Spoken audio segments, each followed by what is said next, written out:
Hello friends, नमस्कार। आप सभी को नमस्कार, सभी का वेलकम इस क्लास में। You all are welcome to this class. इस लाइव क्लास में जितने स्टूडेंट्स ऑलरेडी ज्वाइन कर चुके हैं वो क्विकली कंफर्म कर देंगे आपका ऑडियो वीडियो एक्सेसिबल है। All students in the live class who have already joined, please confirm your audio video is okay.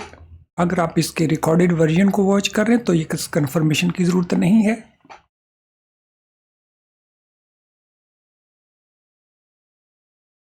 तो कर दीजिए कंफर्म।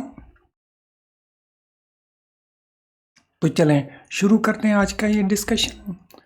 हमारा ये डिस्कशन जो एग्ज़ाम टाइम क्लास है रिवीजन के लिए, इसमें हम CIB के ABM पेपर को लेकर के जो मल्टीपल चॉइस क्वेश्चंस हैं जो भी इम्पोर्टेंट है, जिनके पूछे जाने की पूरी पॉसिबिलिटीज़ रहती हैं, तो उन क्वेश्चंस को हम डिस्कस करने जा रहे हैं। तो चलिए शुरू करते हैं इनका डिस्कशन। ये है first question. Classified data is presented in a more organized way, so it is easier to interpret and compare them, which is known as। जो classified data रहता है उसका जो presentation है वो एक better organized way में होता है, जिससे उसको इंटरप्रेट करना और उसको कंपेयर करना दोनों ही आसान होते हैं। तो इस एस्पेक्ट को हम क्या कहते हैं? So which is known as categorisation, organisation, tabulation या ग्रुपिंग। ये जो क्लासिफिकेशन हम कहते हैं डेटा के प्रेजेंटेशन के पर्पस के लिए, या जो क्लासिफाइड डेटा होता है जो हम उसको प्रेजेंट करते हैं, उस प्रोसेस का नाम क्या है? कैटेगराइजेशन है, ऑर्गेनाइजेशन है, टेबुलेशन है या ग्रुपिंग है।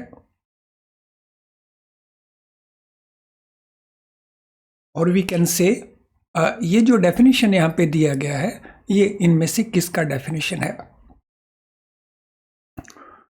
सो अगर आप वॉच कर रहे हैं इसके रिकॉर्डेड वर्जन को तो अपने कॉपी में आंसर को नोट करिए, और अगर आप लाइव क्लास को वॉच कर रहे हैं तो फिर आप इसके चैट बॉक्स में अपने आंसर को टाइप कर दीजिए। फ्रेंड, इसको हम कहते हैं टेबुलेशन। तो टेबुलेशन क्या होता है? सो टेबुलेशन वो प्रोसेस है जिसमें हम क्लासिफाइड डेटा को प्रेजेंट करते हैं एक ऑर्गेनाइज्ड वे में, ताकि हम उसको इंटरप्रेट कर सकें और उसको कंपेयर कर सकें। तो इस प्रकार से हम उसको टेबुलेट कर लेते हैं डेटा को। तो डिफरेंट रोज, डिफरेंट कॉलम्स बना करके, तो इस प्रकार से डेटा को टेबुलेट कर लिया जाता है। तो इस प्रोसेस को हम कहते हैं tabulation. Question number 2। If sample point is an event, if sample point in an event are same as sample points in sample space of that random experiment, then event is called which type of event? अगर किसी भी event के अंदर जो sample points हैं वो same है as sample points in sample space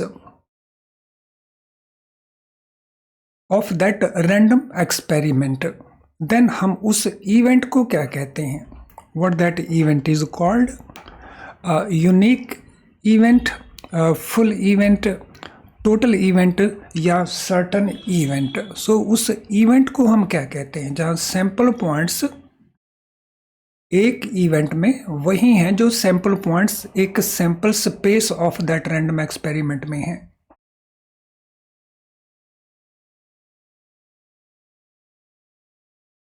तो उसको हम कहते हैं certain event. That is known as certain event, यानी उसमें कोई अनसर्टेनिटी नहीं है, बिकॉज जो सैंपल पॉइंट्स इवेंट में है वही सैंपल पॉइंट्स सैंपल स्पेस में, so there is no uncertainty. तो this is called certain event. Question number 3। A branch manager who believes in work ethics tends to voice his attitude towards a particular individual or work practice as a means to reflect this value. As part of the function served by the attitude, it falls under which category? एक branch manager ये believe करता है, उसका विश्वास है work ethics के अंदर, और उसके लिए वो दर्शाता है, बताता है his attitude towards a particular individual और particular work practice as a means to reflect this value. तो वो जो एक्सप्रेस करता है, tends to voice means express करना अपने एटीट्यूड को एक पर्टिकुलर इंडिविजुअल के प्रति या एक पर्टिकुलर वर्क प्रैक्टिस या एक पर्टिकुलर इवेंट के प्रति। तो उसकी जो बिहेवियर है इस वैल्यू को वो रिफ्लेक्ट करता है। As part of function served by attitude it falls under. तो एटीट्यूड के जो डिफरेंट फंक्शंस हैं उनमें ये किस फंक्शन में फॉल करता है situation. Question number 3, so this falls in which function category?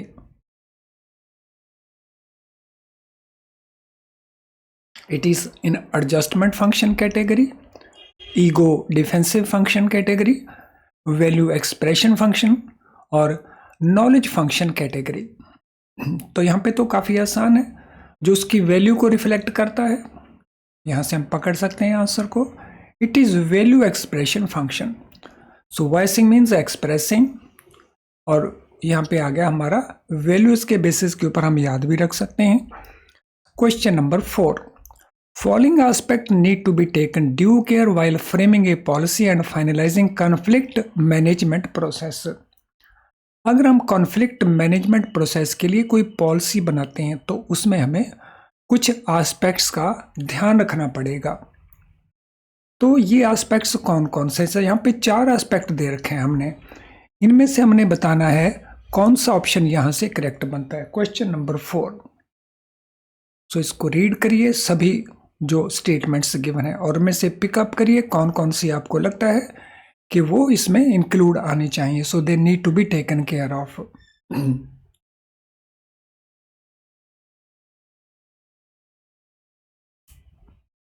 Question number 4, क्या आंसर लगता है आपको? That it will be the answer. Acknowledge that a difficult situation में एग्जिस्ट। ये एक्नॉलेज करना सबसे पहले कि एक डिफिकल्ट सिचुएशन एग्जिस्ट करती है, अदरवाइज फिर कन्फ्लिक्ट के बारे में मैं कैसे पता चलेगा। This is correct. Allow individuals to express their feelings. तो जो भी इंडिविजुअल उस कन्फ्लिक्ट में इन्वॉल्व हैं उनको परमिट करना कि वो अपने जो फीलिंग्स हैं उनको एक्सप्रेस कर सकें। तो this also is there. Understand and define the problem. तो अगर हमने कन्फ्लिक्ट को मैनेज करना है, रिजॉल्व करना है, तो जो प्रॉब्लम है वो तो हमें डिफाइन करनी होगी और हम उस प्रॉब्लम को अंडरस्टैंड भी करते हों। तो this also is correct. Determine underlying need.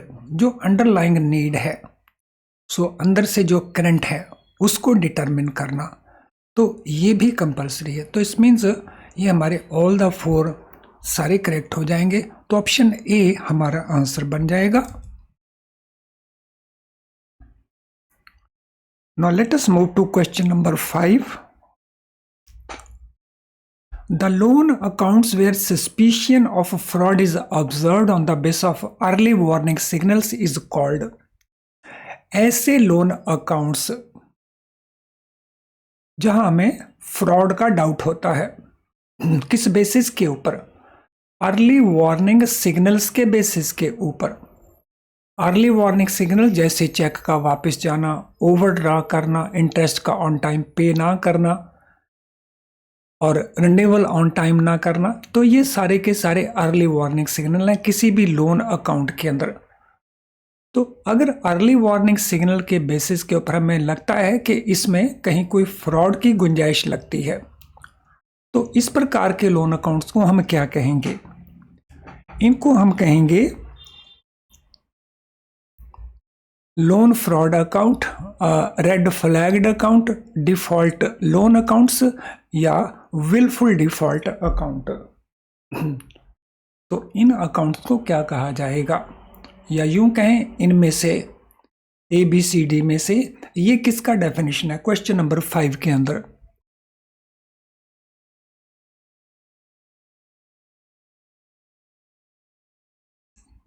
सो ये डेफिनेशन है रेड फ्लैग्ड अकाउंट की। रेड फ्लैग्ड अकाउंट कौन से अकाउंट्स हैं? ऐसे अकाउंट्स हैं जहां पे हमें डाउट हो रहा है फ्रॉड का, कि इसमें कहीं ना कहीं कोई फ्रॉड की तो बात है, और वो किस बेसिस के ऊपर हम ऑब्जर्व करते हैं, अर्ली वार्निंग सिग्नल के बेसिस के ऊपर, जिसको हम कहते हैं EWS। क्वेश्चन नंबर 6 के ऊपर चलते हैं। विच of the following is basic financial statement.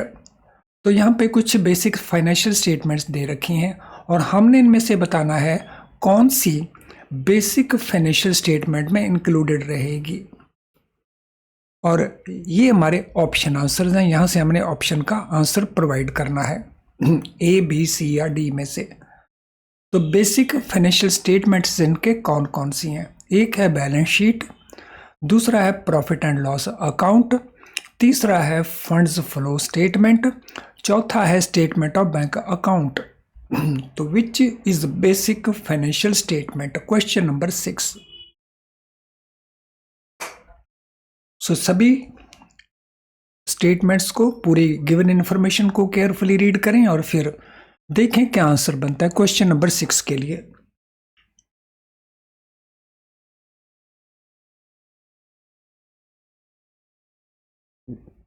So basic financial statement में देख लेते हैं क्या क्या है। बैलेंस शीट, ये तो बेसिक फाइनेंशियल स्टेटमेंट है। प्रॉफिट लॉस अकाउंट, ये भी बेसिक फाइनेंशियल स्टेटमेंट है। फंड्स फ्लो, अब ये भी बेसिक फाइनेंशियल स्टेटमेंट बन चुका है। स्टेटमेंट ऑफ बैंक अकाउंट, तो ये एक सप्लीमेंट्री स्टेटमेंट है। सो बेसिक नहीं, इट इज सप्लीमेंट्री। तो अगर हम इसको सामने रखते हैं तो ऑप्शन बी हमारा करेक्ट आंसर बनता है। और अदर ऑप्शन यस, हमारा ऑप्शन बी जो है करेक्ट स्टेटमेंट बनता है। या यूं कहें, जो फंड्स फ्लो स्टेटमेंट है ये कहां से बनती है? ये बैलेंस शीट से और प्रॉफिट एंड लॉस अकाउंट से ये स्टेटमेंट बनती है, तो इसीलिए इसको हम बेसिक से निकाल सकते हैं। So let us remove it from basic. तो बेसिक में हमारी दो ही स्टेटमेंट रहेंगी, बैलेंस शीट रहेगी और प्रॉफिट लॉस अकाउंट रहेगा। तो उस केस में जो हमारा ऑप्शन आंसर बनेगा वो डी आंसर बन जाएगा। सो फंड्स फ्लो मैंने इस वजह से निकाल दिया है क्योंकि फंड्स फ्लो जो हम प्रिपेयर करते हैं वो बैलेंस शीट्स के बेसिस के ऊपर ही प्रिपेयर करते हैं, तो इसलिए हमने उसको बेसिक में से आउट कर दिया। Question number 7। क्वेश्चन नंबर 7 में जाने से पहले ये बहुत यूजफुल इंफॉर्मेशन आपके लिए, तो इसको प्रॉपरली अंडरस्टैंड कर लेना। हमारी वेबसाइट JIBCIBonline.com, इसमें CIB के एग्जामिनेशन के लिए, CIB के चारों पेपर्स के लिए जो आपके कंपलसरी पेपर्स हैं, 10 मॉक टेस्ट ईच, हर एक पेपर के लिए 10-10 मॉक टेस्ट हमारी इस वेबसाइट में अवेलेबल हैं और ये फ्री अवेलेबल हैं आपको। तो आप इन टेस्ट को कर सकते हैं by without making any payment, और ये ऑनलाइन है, यानी हमारी वेबसाइट आपको लॉगिन करनी होगी तो वहीं पे ये टेस्ट आप सबमिट कर पाएंगे, दे सकेंगे। रियल टाइम बेसिस के ऊपर ये टेस्ट होंगे। आप अपना टाइम फिक्स कर लेना और उसको फॉलो कर लेना, तो इससे आपका जो पेपर के अंदर टाइम मैनेजमेंट है उसके लिए भी, आपकी प्रैक्टिस के लिए ये टेस्ट बहुत अच्छे प्रूव होंगे। और इन टेस्ट की जो स्पेशल फीचर है वो ये है कि जब आप टेस्ट सबमिट करेंगे तो करेक्ट आंसर कौन सा है ये आपको वेबसाइट बता देगी, रॉन्ग आंसर कौन सा है ये भी आपको पता चल जाएगा, और रॉन्ग आंसर के लिए करेक्ट आंसर कौन सा है वो भी आपको पता चल जाएगा। तो इतना कुछ अवेलेबल है, काफ़ी सारे टेस्ट हैं, इनका बेनिफिट लीजिए and it is free of cost. लेकिन अगर आप इस समय के ऊपर, जब आपके पेपर में रिवीजन के लिए आप तैयारी कर रहे हैं, तो फिर हमारे वीडियो लेसन से रिवीजन करिए, बहुत क्विकली आपका रिवीजन हो जाएगा। और केस स्टडी और PDF जो क्वेश्चन बैंक है तो उससे आप प्रैक्टिस करिए, यानी आपका फोकस अगर इन दिनों में इसके ऊपर रहता है, वीडियो लेसन्स के ऊपर, केस स्टडीज़ के वीडियोस के ऊपर, तो आपका जो रिवीजन पार्ट है वो बहुत क्विकली हो जाएगा। लेकिन ये हमारी दूसरी वेबसाइट के ऊपर है, NSToor School of Banking.com के ऊपर, उसके कोर्सेज पेज में ये सारे अवेलेबल हैं। इन दोनों वेबसाइट का जो लिंक है हमने इस वीडियो के डिस्क्रिप्शन में दे रखा है, तो इनका बेनिफिट लीजिए because this part is totally free. और इसमें आपको बहुत लो प्राइस ये कोर्सेज हैं, तो बहुत थोड़ी सी प्राइस आपको पे करनी पड़ती है। चलें अब हम चलते हैं क्वेश्चन नंबर 7 के ऊपर। As part of self development inner self of a person represent which of the following.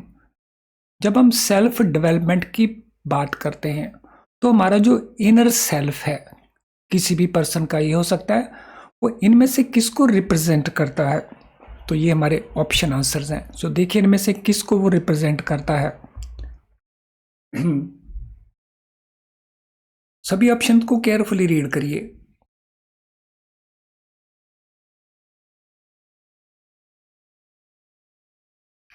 सो हमारे बिहेवियर पैटर्न को और हमारे दूसरे जो साइकोलॉजिकल फैक्टर्स हैं जिसमें हमारे स्ट्रेंथ्स भी हैं, वीकनेसेस हैं, केवल उनको।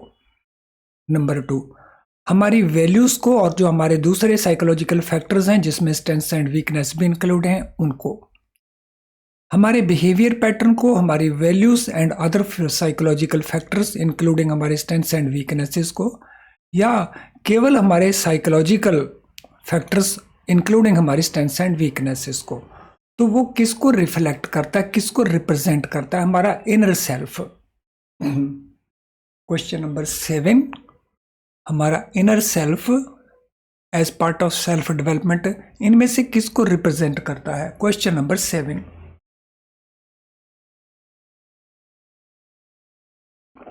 ये रिप्रेजेंट करता है हमारे बिहेवियर पैटर्न को, हमारी वैल्यूज को, हमारे जो दूसरे साइकोलॉजिकल फैक्टर्स हैं उनको, जिसमें हमारी स्ट्रेंथ्स भी हैं, वीकनेसेस भी हैं, तो इनको ये रिफ्लेक्ट करता है, रिप्रेजेंट करता है।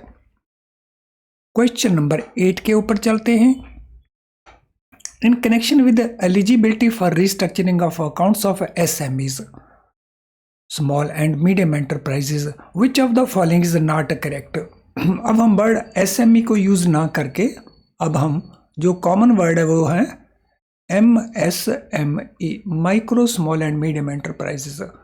सो in connection with eligibility of restructuring of account, MSME का अकाउंट रिस्ट्रक्चरिंग के लिए एलिजिबल है कि नहीं, तो उससे संबंधित कुछ स्टेटमेंट्स हैं, हमने बतानी है कौन सी करेक्ट नहीं है, which one is not correct. तो ये हमारे ऑप्शन आंसर्स हैं। सो सभी ऑप्शंस को केयरफुली रीड करिए और फिर बताइए इसमें कौन सी स्टेटमेंट, कौन सा करेक्ट नहीं है। So restructuring of MSE, Reserve Bank of India का ये स्पेशल पैकेज है, तो हम उसी पैकेज की बात कर रहे हैं। हमने बताना है जो गलत है। Non corporate accounts are eligible irrespective of amount of loan. जो नॉन कॉर्पोरेट अकाउंट्स हैं जैसे पार्टनरशिप है, प्रोप्राइटरशिप है, तो ये नॉन कॉर्पोरेट है, तो इसमें अमाउंट नहीं देखा जाएगा। So this is correct. Single bank और multiple banking accounts are eligible. अगर वो बोरोर एक बैंक में या एक से ज़्यादा बैंकों में डील कर रहा है तो वो अकाउंट एलिजिबल है, प्रोवाइडेड ये कंडीशन भी सेटिस्फाइड हो, तो this is correct. Corporate accounts with exposure up to 10 crore are eligible. अगर वो पार्टनरशिप या प्रोप्राइटरशिप है तो उसमें अमाउंट का कोई इश्यू नहीं है, इरिस्पेक्टिव है। अगर वो कॉर्पोरेट अकाउंट है, मीन्स अगर वो कंपनी का अकाउंट है, तो 10 करोड़ रुपए तक वाले अकाउंट एलिजिबल होंगे, this is also correct. Standard, sub standard, doubtful and loss accounts are eligible. Friend, जो रिस्ट्रक्चरिंग है वो लॉस अकाउंट में रिस्ट्रक्चरिंग का कोई पर्पस नहीं है। सो स्टैंडर्ड के अंदर, सब स्टैंडर्ड और डाउटफुल के अंदर है। सो स्टैंडर्ड के अंदर पर्टिकुलरली अगर वो अकाउंट स्पेशल मेंशन अकाउंट है तो प्रोसेस वहीं से शुरू हो जाता है, तो दैट इज एलिजिबल, लेकिन loss account is not eligible. So this mean जो हमारी इनकरेक्ट स्टेटमेंट एंड टोटलिटी वो स्टेटमेंट डी है, option D ever is the answer. The sale under SARFAESI act can be through. अगर हम सरफेसी एक्ट को use करते हैं, उसके अंदर अगर हमने सेल करना है किसी एसेट को, सिक्योरिटी को जो बैंक को चार्ज्ड है, तो उसके मीडियम क्या रहेंगे? तो ये हमारे पास डिफरेंट ऑप्शंस हैं। तो ये हमारे पास वो मेथड्स हैं और यहाँ हमारे पास ऑप्शंस हैं। तो देखिए इनमें से कौन सी ऑप्शन हमारी करेक्ट बनेगी।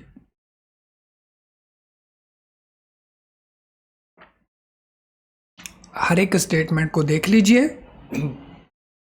सो वो प्राइवेट एग्रीमेंट हो सकता है, प्राइवेट ट्रीटी हम जिसको कहते हैं, यस ये तो हो सकता है। एक पब्लिक टेंडर हो सकता है, yes this also is possible, कि पब्लिक से कोट्स मांग ली जाए। और तीसरा पब्लिक ऑक्शन हो सकता है। तो ये तीनों ही पॉसिबल हैं। तो अगर ये तीनों ही पॉसिबल हैं तो आंसर डी हमारा करेक्ट आंसर बन जाएगा। तो आई एम श्योर यहाँ तक जो कुछ भी हम डिस्कस कर रहे हैं ये आपको बहुत यूजफुल है। तो थोड़ा सा फीडबैक अगर आप देते रहेंगे साथ साथ में, how do you find this session so far, तो उससे हमें थोड़ा एनकरेजमेंट मिलता है। फीडबैक से हमें अपने आप को इम्प्रूव करने का अपॉर्चुनिटी मिलता है। Question number 10, banks are required to make a number of disclosures. बैंकों को काफ़ी सारी डिस्क्लोजर्स करनी पड़ती हैं। Current disclosure requirement for banks are spelled out mainly in the following statutes. So बैंकों को काफ़ी सारी डिस्क्लोजर करनी पड़ती हैं और प्रेजेंटली जो डिस्क्लोजर्स हमें करनी पड़ती हैं वो इनमें से किस लॉ में है, किस स्टैट्यूट्स में है? ये हमारे ऑप्शन आंसर्स हैं। सो ये हमारे एक्ट हैं और यहां से हमने आंसर देना है। तो फ्रॉम दिस हमने आंसर देना है। तो देखिए ये डिस्क्लोजर कहाँ कहाँ पे हैं जिनको हमें फॉलो करना पड़ता है। तो banks are required to make number of disclosures. जो करंट डिस्क्लोजर्स हैं उनकी जो रिक्वायरमेंट है इनमें से किस लॉ में स्पेसिफाइड हैं?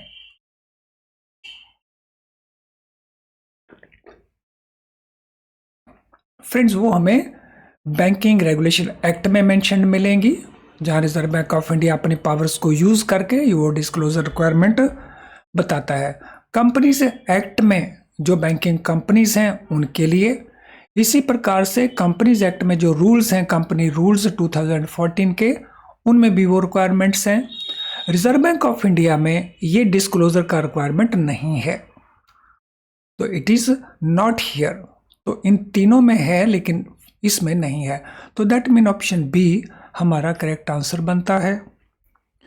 Now let us go to question number 11। For the purpose of a survey, population is divided into different groups. Assuming that these individual groups are representatives of the population as a whole, which type of sampling it is out of the following? तो अगर हमने सर्वे करना हो तो हम population को different groups में segregate कर लेते हैं और ये मान के चलते हैं कि इंडिविजुअल ग्रुप जो है वो पॉपुलेशन एज ए होल को रिप्रेजेंट करते हैं। जैसे हमने ग्रुप को एज के हिसाब से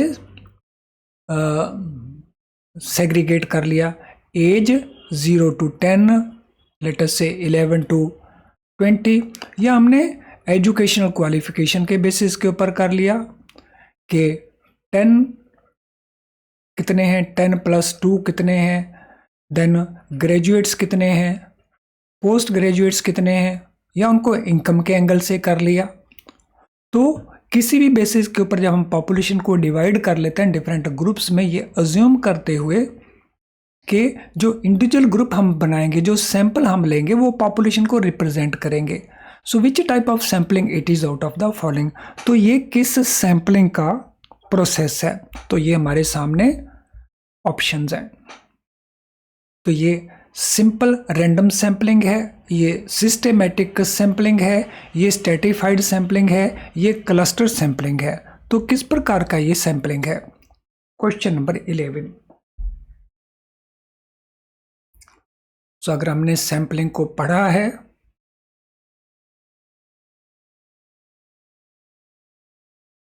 तो क्विकली हम पिकअप कर लेंगे। सो ग्रुप मीन्स क्लस्टर्स, तो हम इसके क्लस्टर्स बना लेते हैं, उसको हम कहते हैं cluster sampling. Question number 12, base layer NBFCs also include NBFCs undertaking the following activities. तो Reserve Bank of India guidelines के मुताबिक जो NBFCs हैं उनको 4 कैटेगरी में क्लासिफाई किया है। उसमें सबसे पहले होता है बेस लेयर। हमने बताना है कि बेस लेयर के अंदर इनमें से किस प्रकार की NBFCs इंक्लूड की जाएंगी। NBFCs जो एक्टिविटीज करती हैं इनमें कौन सी ली जाएगी। NBFC peer to peer lending platform को लिया जाएगा, NBFC अकाउंट एग्रीगेटर को लिया जाएगा, NBFC non organised financial held company को लिया जाएगा, NBFC not availing public funds and not having any customer interface को लिया जाएगा। तो इनमें किस किस को लिया जाएगा, ये हमारा ऑप्शंस है। So which of these will be included in base layer NBFCs। तो 4 कैटेगरी की NBFCs हैं, हमने केवल बेस लेयर की NBFCs इनमें कौन कौन सी आएंगी उनको यहाँ पे हमने स्पेसिफाई करना है। क्वेश्चन नंबर 12 देखिए क्या आंसर बनता है क्वेश्चन 12 के लिए।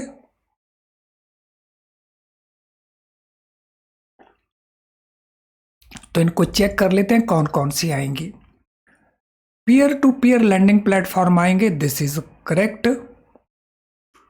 अकाउंट एग्रीगेटर्स आएंगे, this also is correct.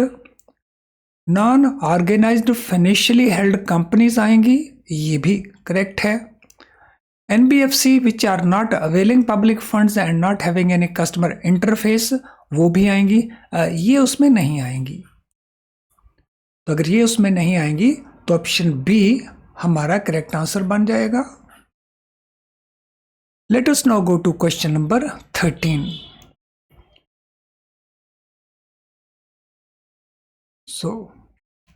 Sorry इसमें जो हमारा आंसर बनेगा वो हमारा आंसर डी बनेगा फ्रेंड्स। मैं इसको रिवाइज कर रहा हूं। ये नॉन ऑर्गेनाइज्ड नहीं नॉन ऑपरेटिव होती हैं, और ये भी आएगा NBFC not availing public funds भी आएगा। तो दिस मीन हमारा ऑप्शन आंसर बी ना हो करके हमारा ऑप्शन आंसर होगा डी। तो इसमें नंबर 1 आएगा, नंबर 2 आएगा, नंबर 4 आएगा। नंबर 3 इस वजह से नहीं आएगा क्योंकि ये नॉन ऑर्गेनाइज्ड नहीं होता, ये नॉन ऑपरेटिंग होता है। चलिए क्वेश्चन नंबर 13 के ऊपर चलते हैं। In the balance sheet of a firm amount of stock has been taken as ₹50,000 which is not the cost price but is expected price at which it may be sold. एक firm ने balance sheet बनाई और जब उसने firm ने stock की value को लिया तो वो 50,000 ले लिया, लेकिन ये कॉस्ट प्राइस नहीं है, ये एक्सपेक्टेड प्राइस है जिसके ऊपर इसको बेचा जा सकता है। तो इसको ऐसा करते हुए इस फर्म ने वायलेशन कर दिया, उल्लंघन कर दिया। किस चीज़ का वायलेशन कर दिया? तो देखिए इनमें से किस चीज़ का वायलेशन हुआ है? कंसिस्टेंसी कॉन्सेप्ट का, कंजर्वेटिज्म कॉन्सेप्ट का, गोइंग कॉन्सेप्ट का, या हिस्टोरिक रिकॉर्ड कॉन्सेप्ट का। क्वेश्चन नंबर 13 देखिए क्या आंसर बनता है।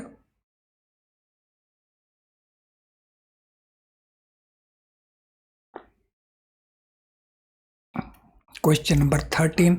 अब फ्रेंड्स इसको कॉस्ट प्राइस और मार्केट प्राइस, जो इसमें प्राइमरली फंडा है वो यही होता है कि कॉस्ट प्राइस और market price which can be realised whichever is lower, उसको लिया जाता है। तो अगर हम इसको ले लेते हैं अकेले या इसको ले लेते हैं अकेले, लेकिन उसमें हम लोअर को कंसिडर नहीं करते दोनों में से, तो फिर वो वायलेशन हो जाएगा कंजर्वेटिज्म कॉन्सेप्ट का। सो क्वेश्चन नंबर 13 का answer B. Question 14, vigilance means being watchful and cautious to detect danger, being ever awake and alert. Which of the following is a type of vigilance? तो vigilance क्या होता है? Watchful होना, cautious होना, danger को detect करने के लिए, और अवेक रहना और अलर्ट रहना। हमने बताना इनमें से कौन सा which of the following is a type of vigilance? Preventive vigilance, detective vigilance,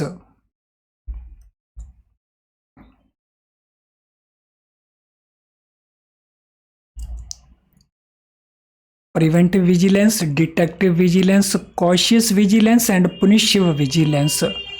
तो ये हमारे पास 4 तरह के विजिलेंस दिए हुए हैं, हमने बताना है इनमें से कौन सी ऑप्शन हमारी करेक्ट बनती है।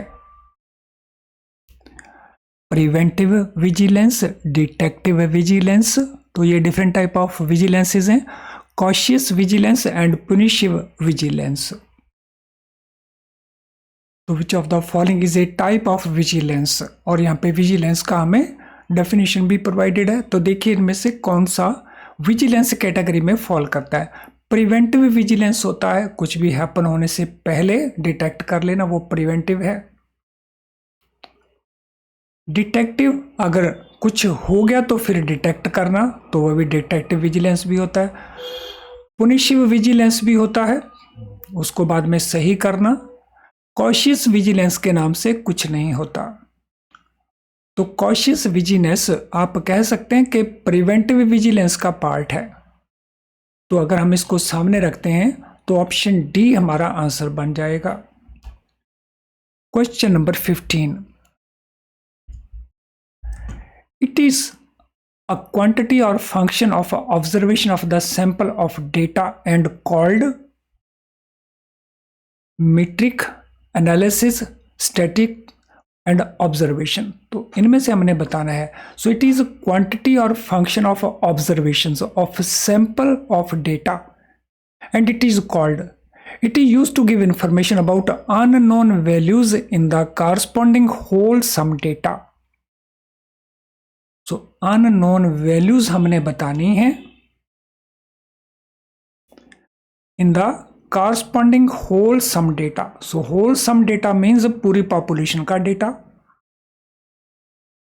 और ये रिप्रेजेंट कैसे होता है? क्वांटिटी में और फंक्शन ऑफ ऑब्जर्वेशन की फॉर्म में, और ये सैंपल की फॉर्म में है।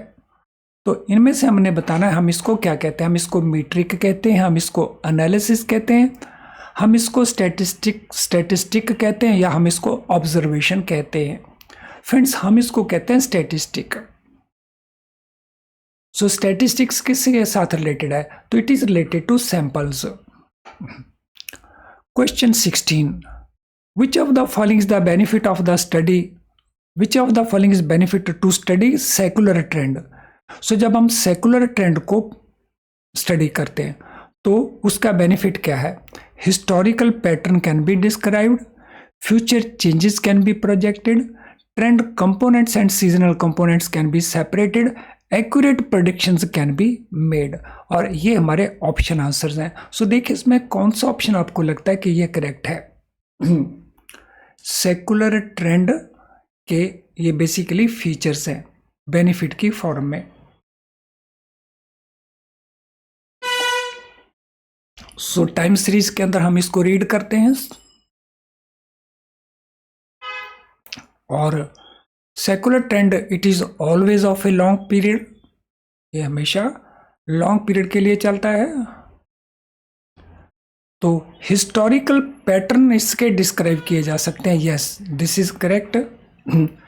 Future change can be projected, तो हिस्टोरिकल ट्रेंड के बेसिस के ऊपर, पैटर्न के ऊपर फ्यूचर में पॉसिबल क्या हो सकता है ये हम प्रोजेक्ट कर सकते हैं। जो ट्रेंड कंपोनेंट्स हैं और सीजनल कंपोनेंट हैं उनको सेपरेट किया जा सकता है, this also is possible. Accurate predictions can be made, predictions can be made but not accurate, तो इनमें इनएक्यूरेसी भी हो सकती है। So this one will be out. तो प्रेडिक्शंस की जा सकती हैं बट नॉट एक्यूरेट। अगर हम उसको सामने रखते हैं तो ऑप्शन बी हमारा करेक्ट आंसर बन जाएगा। Question number 17, according to Dalton, Thomson and Price in career path, what is the stage when individual needs to broaden his perspective and think long term as he is part of the top management? Dalton, Thomson and Price, उन्होंने career path में 4 stages दी हुई हैं। हमने बताना है वो stage का नाम क्या है जहाँ पे जो इंडिविजुअल है उसको अपने पर्सपेक्टिव को ब्रॉडर करना होता है और उसे लॉन्ग टर्म बेसिस के ऊपर क्या होना चाहिए वो सोचना पड़ता है, क्योंकि अब वो टॉप मैनेजमेंट का पार्ट है। तो हम इस स्टेज को क्या कहते हैं? अप्रेंटिस स्टेज है, कुलीग स्टेज है, मेंटर्स स्टेज है या स्पॉन्सर्स स्टेज है? Friend, this is sponsors stage. तो ये अल्टीमेट स्टेज है कैरियर पाथ के अंदर। Question number 18, the individual is motivated to approach a goal and at a same time is motivated to avoid it. तो individual motivated होता है एक गोल को अप्रोच करने के लिए, एट द सेम टाइम वो उसको अवॉइड करने के लिए भी मोटिवेट हो सकता है। The single goal contains both positive and negative characteristics of the individual. एक ही गोल में कुछ पॉजिटिव हो सकता है, कुछ नेगेटिव कैरेक्टरिस्टिक्स हो सकते हैं। तो यहाँ पे हम किस गोल की बात कर रहे हैं? हम बात कर रहे हैं अवॉइडेंस कन्फ्लिक्ट की, हम बात कर रहे हैं अप्रोच अवॉइडेंस कन्फ्लिक्ट की, हम बात कर रहे हैं अप्रोच कन्फ्लिक्ट की या अवॉइडेंस अप्रोच कन्फ्लिक्ट की। So what type of conflict we are talking about here? Avoidance approach या अवॉइडेंस अप्रोच, किसकी बात हम कर रहे हैं?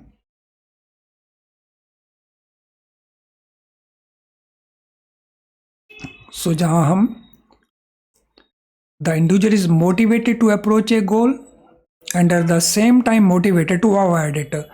तो यहाँ पे motivated to approach है, फिर motivated to avoid है, तो इसका मतलब approach avoid हो गया, तो ऑप्शन बी हमारा आंसर बन जाएगा। सो वो अप्रोच भी करता है, वो अवॉइड भी करता है। तो ये कौन सी अप्रोच होगी, कौन सा सिस्टम हो गया? Approach avoid conflict. फ्रेंड, केवल आपको मैं रिमाइंड करवा रहा हूँ, हमारी वेबसाइट jibcibonline.com के ऊपर आपको बहुत सारे मॉक टेस्ट फ्री में अवेलेबल हैं, इनको ज़रूर करिए। अभी जो बाकी बचे हुए क्वेश्चंस हैं उनको डिस्कस करने से पहले सेशन आपको यूज़फुल लगा होगा और अभी तक अगर आपने उसको लाइक बटन पुश नहीं किया तो लाइक बटन को क्विकली पुश कर दें, क्योंकि लाइक बटन जब आप पुश करते हैं तो यूट्यूब अपने लेवल के ऊपर आर्टिफिशियल इंटेलिजेंस को यूज़ करता है और बहुत सारे और स्टूडेंट तक इस लेसन को पहुंचाने की कोशिश करता है। मीन्स आपका लाइक करना दूसरे जो स्टूडेंट है उनकी हेल्प करने के बराबर है। अगर हो सकता है किसी अपने सोशल मीडिया अकाउंट के ऊपर इसके लिंक को शेयर कर लेना, जिससे और स्टूडेंट तक भी ये लेसन पहुंच जाएगा। चैनल अगर आपने अभी तक सब्सक्राइब नहीं किया है तो चैनल को ज़रूर सब्सक्राइब कर लें, वो भी बेल आइकन के साथ। तो आप हमारे नोटिफिकेशन आपको मिस ना हो, हमारे लेसन्स आपको मिस ना हो, उसके लिए बेल आइकन को पुश करना ज़रूरी होता है। तो सब्सक्राइब कर लीजिए, बेल आइकन को पुश कर लीजिए। चलिए अब हम चलते हैं अगले क्वेश्चन के ऊपर। What is period of review of marginal cost based lending rate? So बैंकों में हम दो तरह के बेंचमार्क्स को यूज़ करते हैं। एक होता है इंटरनल बेंचमार्क जिसको हम कहते हैं मार्जिनल कॉस्ट बेस्ड लैंडिंग है, एक होता है हमारा एक्सटर्नल बेंचमार्क जिसको हम कहते हैं EBLR। तो हमने बताना है MCLR का रिव्यू पीरियड क्या है। तो मंथली बेसिस के ऊपर रिव्यू करते हैं, क्वार्टरली बेसिस के ऊपर रिव्यू करते हैं, हाफ ईयरली बेसिस के ऊपर रिव्यू करते हैं या एनुअल बेसिस के ऊपर रिव्यू करते हैं। So what is period of review of MCLR? Friend, इसका जो रिव्यू करना होता है वो मंथली बेसिस के ऊपर है। So it is reviewed on A monthly basis. Question number 20, under recovery of debts and insolvency act which of the following are eligible accounts for filing suit under DRT? So DRT में suit file करने के लिए हमने बताना है eligible accounts कौन कौन से होंगे specifically under this act. All loans balance 1 lakh and above, all loans balance 20 lakh and above, all loans balance 25 lakh and above या loans with balance 50 lakh and above. Question number 20, what shall be the answer? So जब हम इस act में बात करते हैं तो eligible accounts होते हैं 20 लाख एंड अबव, तो ये हमारा ऑप्शन आंसर है।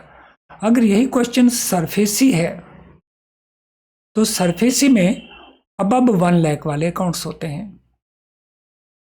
चलिए फ्रेंड्स, आज के सेशन को अब हम वाइंड अप करते हैं। इस प्रकार के और कई सेशन भी हम कंडक्ट करने वाले हैं, तो इसीलिए ये ज़रूरी है कि आप चैनल को सब्सक्राइब कर लें। सब्सक्रिप्शन के साथ बेल आइकन को ज़रूर पुश कर लेना, और जो हमारे फ्री मॉक टेस्ट हैं उनको ज़रूर यूज़ करें और उनका बेनिफिट लें। तो चलिए अब इस सेशन को वाइंड अप करते हैं, मिलेंगे नेक्स्ट सेशंस में। Thank you friends, all the best.